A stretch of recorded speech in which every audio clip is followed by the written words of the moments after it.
What's up, everybody? Jumping on here really quick, doing some work at the computer, and just was thinking how I can't believe it's already July 19th. And just doing some thinking today, even in my own training. Worked out this morning. I actually have a second one here tonight.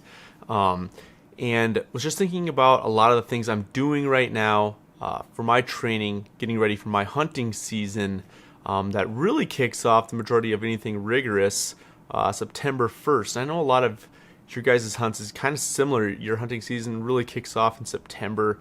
You may have a rigorous elk hunt, moose hunt, and really kicks off some different style of hunting for you or activity levels for you. So I wanted to get into some thoughts on what you should be doing right now on July 19th for the rest of the summer to get ready for your hunting season. Now I'm going to block this off into two different groupings. Now there can be a million different groupings because there's so many variables that we could actually put into play right here when it comes to training. That's just kind of how the training world works, but I want to simplify this and just put it into two groupings for you. So there's going to be the you have been training, getting ready all summer long, or have been working out, and then you haven't. So there's going to be two different groupings here. Now, even if you aren't training or getting in shape for a hunt, but you're training or haven't been training and just want to utilize this, there's a lot of correlation things that you can just put into play for yourself, even if you're not getting ready for a hunt, just for generic population. So still listen in, and you can kind of take some notes or ask questions if you need to. So if you have been training, let's start with that. So for myself, the training kind of happens all year round. Now the periodization changes quite frequently, anywhere between 4 and 8 weeks, sometimes as much as 12 weeks. I'll stick to a specific program or style of training and then make a periodization change. This way I'm always focusing on different compounds such as strength, endurance, power, different things, hypertrophy, even putting on some muscle mass. So those things change quite frequently in my training regimen throughout the year. So for me, I have been training, and for you, if you have been training and you're sitting here on July 19th or 20th when you're listening to this and you're like, oh, okay, yeah, I am down to 4 or 5 or 6 weeks left before I take off for my hunt. So here's some things that you could be thinking about going into these next several weeks, okay? So even depending on what your training is like, without me knowing to help you, just some generic stuff here that you can really think about and incorporate just to make sure that you're going to be a little bit more ready, a little bit more prepared, and have these benefits for you. So one thing I'd really stress upon is your core strength. What are you doing in your training right now to increase your core strength? And so we can get really basic on these, and that is going to be planks, high planks, side planks. I really like to throw in what's called a weighted overhead sit-up, so I can use a weight plate or a dumbbell. I'm laying flat on the ground, arms extended over chest, and I'm sitting up, ending position with my arms reaching towards the ceiling. I really enjoy those, and I found that they've worked well for increasing my overall core strength drastically. So really be thinking about how you can incorporate different exercises, even some rotational exercises, because we don't want to just be one-dimensional. We want to be rotating as well. I throw in a lot of rotational exercises as well in my routines just to make sure that core strength is getting trained in multiple segments. So thinking about that, and the reason for that is our core carries us, right? We can really utilize the generic thoughts of, well, you got to have a pack on.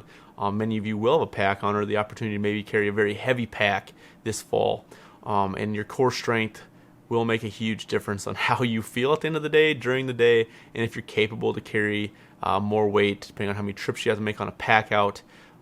It's really going to dictate how you feel and how that back feels, how your lower back feels, and really just the enjoyment of your hunt. And so think core. I put this in at the beginning of my workouts. It happens right away. I have my movement prep, some band activation, and I am right into core activation right at the beginning of my workout. And then I really hammer it pretty hard with some planks there.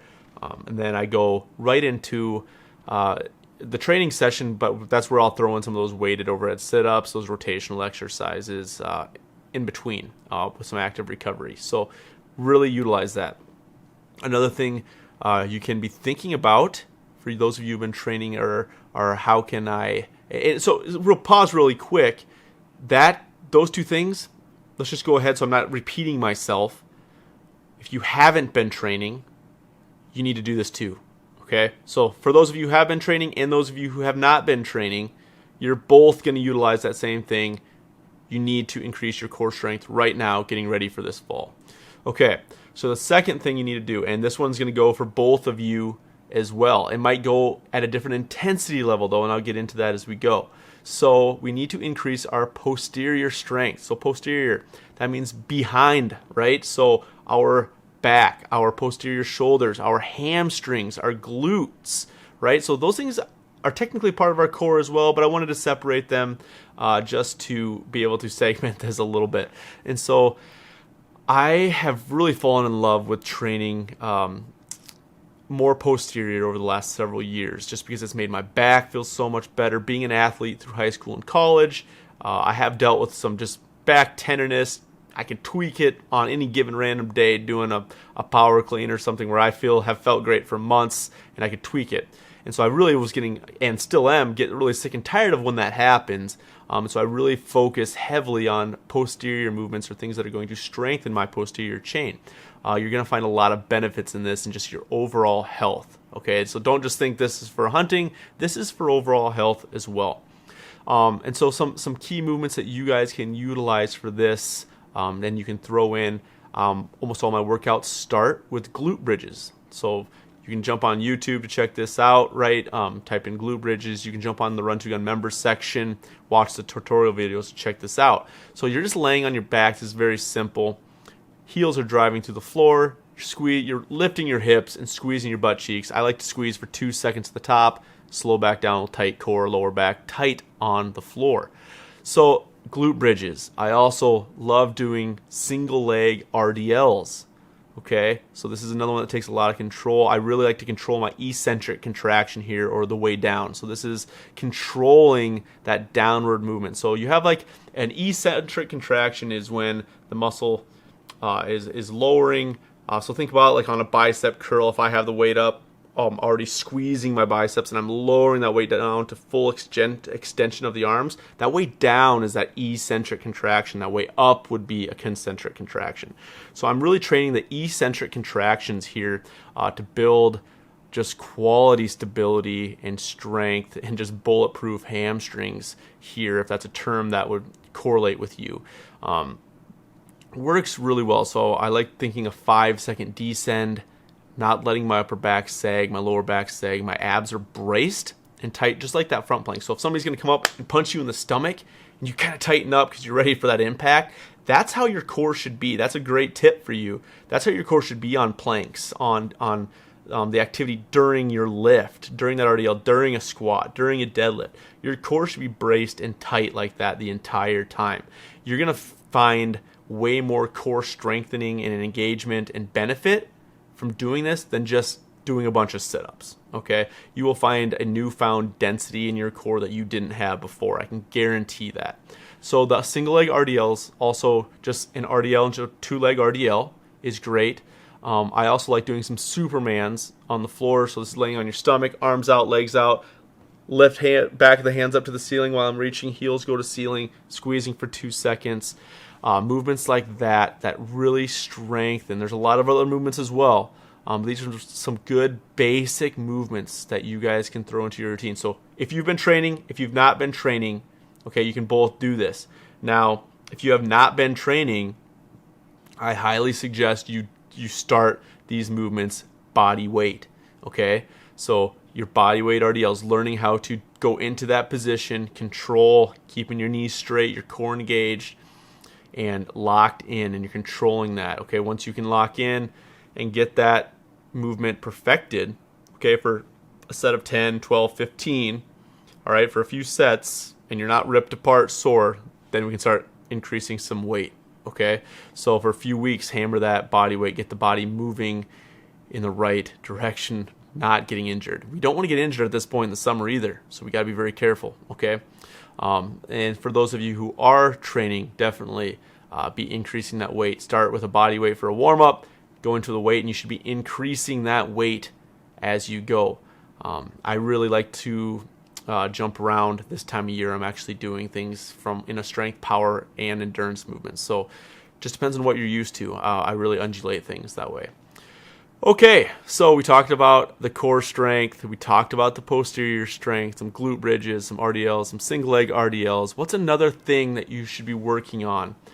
Definitely your cardiovascular capacity, your work capacity, and what you can do. So for those of you who haven't been training, you'll notice, let's say you'll step in for a workout or you'll go out for a jog, a hike, you'll notice that your aerobic capacity maxes out very quick, right? You start to breathe very heavily. You need to take a break. You need to rest to catch your breath, okay? So we need to work on increasing that, okay? There's several ways we can work on increasing that. One is just by getting out and doing things, right? We can get out and exercise for that extended period of time. On week 1, your first 3 days, you may be working on just getting in 10 to 15 minutes of that aerobic exercise where you're getting that heart rate elevated and you're keeping it elevated that entire time. Now you're going to want to work on building this and increasing this. So you'll do this by increasing time, increasing distance, increasing weight on all of your exercises or your hikes or your runs, anything like that. Okay, so working on increasing your aerobic capacity. Now you can also do this for those of you who have been training.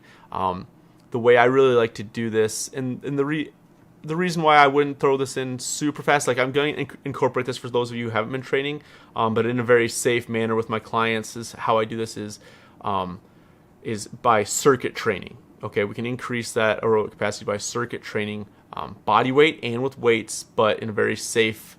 I like to throw in very safe, basic compound movements that I can monitor and perfect very easily with you. So by circuit training, now that means for those of you who have been training, you may go from a bench press into single leg RDLs into a core movement, all on a circuit, and maybe even do a 100-meter sprint at the end of that. So let's say you have 4 things. So you have a set of 5 strength on bench press. You have a set of 10 on each leg, single leg RDLs, so a little bit of hypertrophy with the legs. Go into a set of 10 the overhead sit-ups for the core, and you jump on 100-meter sprint. Okay, so let's say that takes you about 120 seconds. It takes you about 2 minutes. Okay, you may step off, catch heart rate for 30 seconds. Okay, maybe the first week it takes you 60 seconds to really get that heart rate to calm. You're really feeling that elevated heart rate. And you jump into your second round. Let's say you do 5 rounds that you hammer really hard and you're gassed. Okay, take note of that. You might do that style of training all week long, have some mobility in there in between a few days for some rest, active recovery, and you go into week 2, 3, 4, and let's say you go back on week 3 or 4 and you hammer that same routine, and you notice, hey, after 30 seconds, my heart rate's pretty well recovered instead of 60 seconds. You just increase your aerobic capacity, right? How much you can handle and how quick you're recovering. That's great. That's what we want to do, because when you're out on the hunt, how far you can go, how much you can handle, how quick you can get there, all is determined a lot of times by that aerobic capacity, as well as the muscle strength, the muscle endurance. So you're getting a lot of those things, everything, in training that style. And that's one way I really love to train, is by training strength, power, endurance, and some hypertrophy all at once. It works very well. It's some of the best shape I've ever been in going into many of my bigger backcountry hunts. And so for those of you who haven't been training, you can still train this way as well, but I would definitely suggest it. Let's give you an example. Instead of a bench press, going on an incline push-up, okay? So you're going to go an incline push-up, and then going into a body weight RDL for 10, okay? And so you might even do 10 on the push-ups. You know, make sure the form is good, core's locked in, never sacrifice form for speed, okay?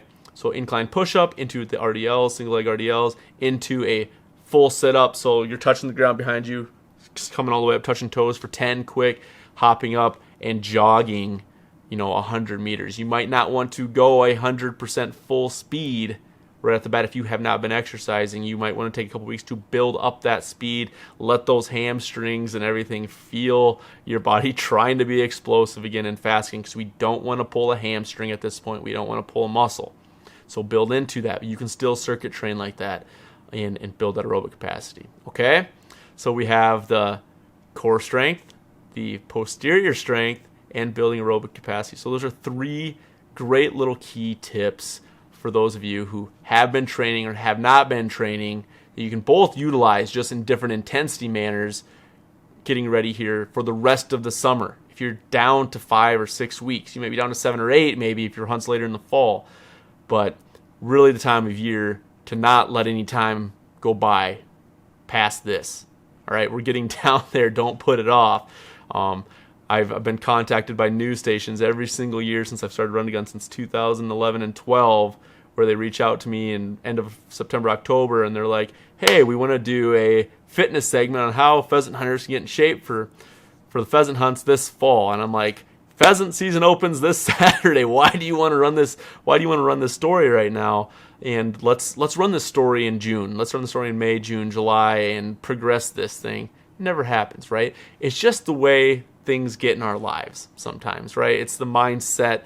It's life gets away from us. You've probably thought about it, but you haven't made it a priority to start making this happen. So we need to start making this a priority right now for the rest of the summer, right? Because we want the hunt. It's not just about being a successful kill. We all know that. But it is a lot funner to be out on these hunts and enjoy them day to day and truly enjoy them and have positive memories. And fitness and health is one of those things that can very well increase that. When we're feeling well, when our body's not as achy, when we can go as far and we have less limitations, most likely our outlook on those things are going to be much more positive when we look back. All right, and our self-confidence is going to be much higher to go back on a hunt or to go on a future hunt. We want all these memories to be positive ones, not I hurt really bad. I couldn't make it to that ridge to shoot that bull. And that was probably my once-in-a-lifetime bull that I had an opportunity on, and I just couldn't get to that ridge because I physically wasn't capable. And that messed me up mentally to be able to do it as well. We want to limit those types of things because those are variables that actually we can have a lot of control over. There's a ton of variables that you guys know on hunts we don't have control over, like our weather, like the moon phase sometimes. There's a ton of variables we can't control. But our physical fitness and our health is one that we can have some control over just by exercising, working on our mobility and our flexibility, eating well. Those are things that we can control, and that can help our mindset, and that can help our physicality on these hunts, help our self-confidence. That's where we want to be at. We want strong minds, strong discipline, positive memories to live a life beyond the linear confines of average. So I hope this message finds you well. I hope it encourages you to get started on a program.